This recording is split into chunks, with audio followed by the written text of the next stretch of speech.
Guys, ಇವತ್ತಿನ video ನಾನೇನು plan ಮಾಡಿರಲಿಲ್ಲ. ಸಡನ್ ಆಗಿ ಒಂದು ಅನ್ಎಕ್ಸ್ಪೆಕ್ಟೆಡ್ ಸಿಚುವೇಶನ್ ಆಯಿತು. ನಾನು ಗ್ಯಾಸ್ ಬುಕ್ ಮಾಡಿ 2-3 ವೀಕ್ಸ್ ಆಯಿತು, ಇನ್ನೂ ಬಂದಿಲ್ಲ. ಇರೋ ಗ್ಯಾಸು ಅರ್ಧ ಖಾಲಿ ಆಗಿರೋದೆ. ಆಗ ನನಗೆ ನೆನಪಾಗಿರೋದು ಈ ಇಂಡಕ್ಷನ್ ಸ್ಟೋವ್. ನಾನು ಇದನ್ನು ತಗೊಂಡು 2-3 ಮಂತ್ಸ್ ಆಗಿದೆ, ಹಾಗೆ ಇಟ್ಟಿದ್ದೆ ಓಪನ್ ಮಾಡ್ದೇನೆ.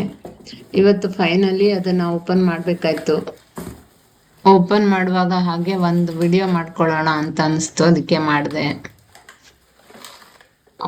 ಇಂಡಕ್ಷನ್ ಸ್ಟೋವ್ ಈಗ ಎಲ್ಲ ಕಡೆ ಆನ್ಲೈನ್ ಸ್ಟೋರಲ್ಲಿ ಔಟ್ ಆಫ್ ಸ್ಟಾಕ್ ಆಗಿಬಿಟ್ಟಿದೆ. ಹೊರಗಡೆ ಶಾಪಲ್ಲೂ ಸ್ವಲ್ಪ ಕಾಸ್ಟ್ಲಿ ಆಗಿದೆ ಅನಿಸುತ್ತೆ. ಗ್ಯಾಸ್ ಇಶ್ಯೂ ಸಾರ್ಟ್ ಔಟ್ ಆಗೋವರೆಗೂ ಇದು ಹೆಲ್ಪ್ ಆಗುತ್ತಾ ನೋಡೋಣ. ಸಮ್ ಟೈಮ್ ಪ್ಲಾನ್ ಮಾಡದೇ ಇರೋ ವಿಡಿಯೋ ತುಂಬ ಚೆನ್ನಾಗಿರುತ್ತಲ್ವಾ. ಫುಲ್ ರಿವ್ಯೂ ಬೇಕಂದ್ರೆ ಕಮೆಂಟ್ ಮಾಡಿ, ನಾನು ಒಂದು ರಿವ್ಯೂ ಮಾಡಿಬಿಟ್ಟು ಹಾಕ್ತೀನಿ. ಇದಕ್ಕೆ ಎಲ್ಲ ತರ ಕುಕ್ಕಿಂಗ್ ಆಪ್ಷನ್ ಕೊಟ್ಟಿದ್ದಾರೆ. Power on button, function button, ಅಂದ್ರೆ ಒಂದೊಂದು ತರ ಬಾಯ್ಲ್ ಮಾಡುವಾಗ ಒಂದೊಂದು ಫಂಕ್ಷನ್ ಇಡ್ಬೋದು. ಫಾರ್ ಎಕ್ಸಾಂಪಲ್ ಕರಿ ಮಾಡುವಾಗ ಒಂದು, ಫ್ರೈ ಮಾಡುವಾಗ ಒಂದು, ಆಮೇಲೆ ಬಾಯ್ಲ್ ಮಾಡುವಾಗ ಒಂದು, ಆಮೇಲೆ ಮಿಲ್ಕ್ ಇಟ್ರೆ ಒಂದು, ಆ ತರ ಎಲ್ಲದಕ್ಕೂ ಒಂದೊಂದು ಆಪ್ಷನ್ ಇದೆ.